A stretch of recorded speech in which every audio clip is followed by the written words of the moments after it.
Welcome to The Explainer. Today we're diving into something pretty wild. The 2025 heist at the Louvre. We've dug through the official reports to piece together exactly how this happened, how the world's most famous museum got robbed, in broad daylight. So, picture this. It's Paris, a Sunday morning. The Louvre's only been open for, half an hour. Thousands of people are already milling around inside, and they have absolutely no idea that a crime of, breathtaking audacity is about to go down right under their noses. So, the big question is, how did they do it? Let's get right into it and break down how four thieves, with a plan that was almost shockingly simple, pulled off one of the most brazen heists in modern history. And get this, it all happened in less time than it takes to brew a pot of coffee. Okay, so their plan was just a masterclass in low-tech guts, really. It all kicked off with a super simple disguise. Construction workers, right? They roll up with a cherry picker, you see those all over Paris, and they just lift themselves right up to a second-floor balcony. From there, a battery-powered tool sliced through a window, and boom, they're inside the famous Apollo Gallery. The final step? A classic smash and grab. They just shattered two display cases, took the jewels, and vanished. 7 minutes. Just let that sink in for a second. 7 minutes. According to the French Interior Minister, that's the total time it took, from the moment they breached that window to their escape on scooters. It was just a stunning display of speed, and some pretty controlled chaos. So what exactly did they get away with? Well, we're not talking about just any old jewelry here. These were irreplaceable symbols of French history. Just look at this haul. A tiara with more than 1,000 diamonds, a pearl diadem that belonged to an empress, an emerald necklace that was a gift from Napoleon himself. The price tag is staggering, for sure, but the historical value? You can't even put a number on that. It's just incalculable.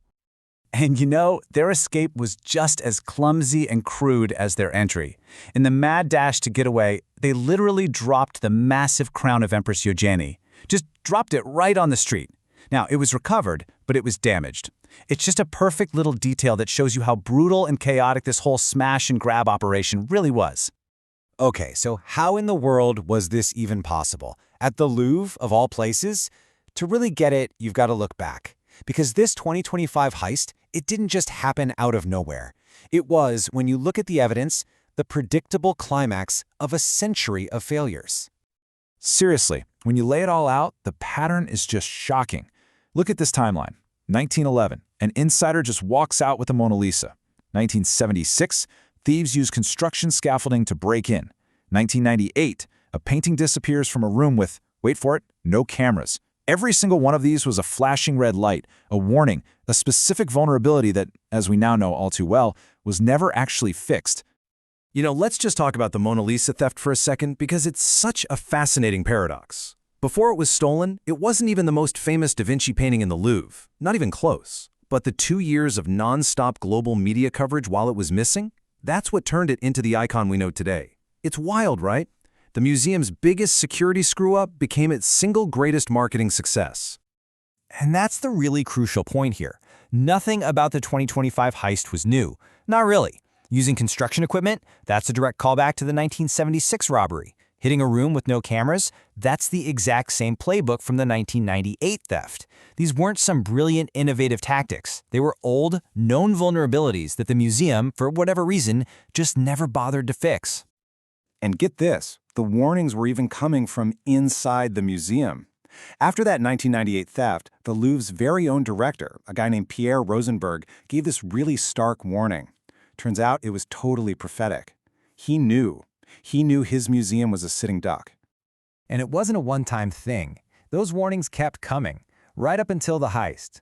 A state audit that was leaked right after the robbery shows the government itself just slamming the museum's management. They talked about persistent delays and a lack of willingness to fix these known security gaps. The writing wasn't just on the wall, it was being filed in official government reports.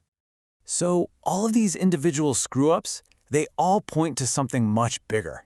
A systemic problem, a fundamental conflict that's baked right into the very core of what the museum is supposed to be. So that official state audit, it revealed a pretty shocking number. In the den and wing, the exact place where the heist went down, a full 1/3 of the rooms had no security cameras at all. That's a massive and frankly inexcusable blind spot right in the heart of the museum. And believe it or not, it actually gets worse.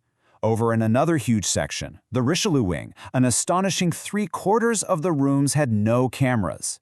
This wasn't just one little weak spot. This was proof of a systemic, institution-wide failure to provide even the most basic security. And all this really gets to the heart of the problem, something we can call the museum paradox. See, the Louvre's whole mission is to be open and accessible to millions of people, right?